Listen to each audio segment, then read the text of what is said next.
TBA is to be announced, because we haven't, I'm not going to say who the scholar is. Well, Eric Anderson announced the first one, different cohorts of bi men. We have one on polyamory and hormones in women, related to relation to sexual orientation. How do people perceive themselves, and what is their hormone level? Does it fluctuate? We've got what's TBA? To be announced. Not published yet, but well along, funded, approved by the IRB, studies underway. We've got a longitudinal study by a scholar of who's looking at women over 1 to 2 years, checking in with them every month, and saying, what is your sexual orientation? What is going on with you? What are your fantasies? And please rub this thing in, or spit in this jar, and we're going to measure your hormone levels in your saliva. And then another one, a very interesting one, saying during a menstrual cycle, during the times when a woman is more fertile, is her sexual orientation or her fantasy somehow different? And maybe people have experience with this, but it's never been academically rigorously studied. We have another viewing patterns one coming out of the gate that we approved at the meeting last night. Here's an interesting one.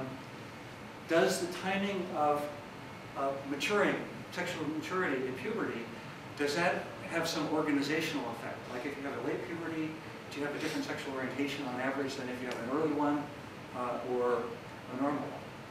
Because some people think that we have periods of plasticity during which maybe it can get reorganized. So maybe bisexuals are somehow different that way, and they don't learn to be monosexual.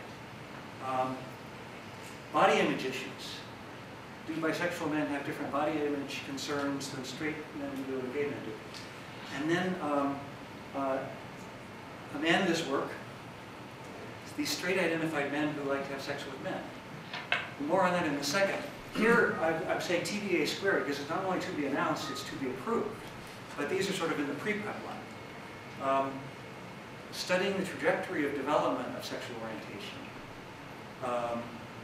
And one of the interesting results in this author's proposal is he says, he's looked at the data, and there's some old work out there that says, oh, you'd be happier if you could just be gay and accept the gay identity, because men or women who accept the gay identity then get more mental health. He says, no, that's not it. The problem is that they're not accepted as bi.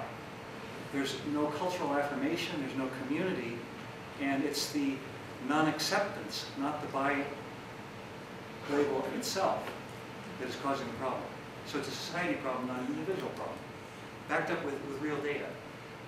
One on learning processes and sexual preferences, and then here's one that just came in, it's in the pre-pipeline, correlating attention and that feeling of, I can't take my eyes off of you, like wow, love at first sight. And how does that correlate with bisexuality? Like, can we measure that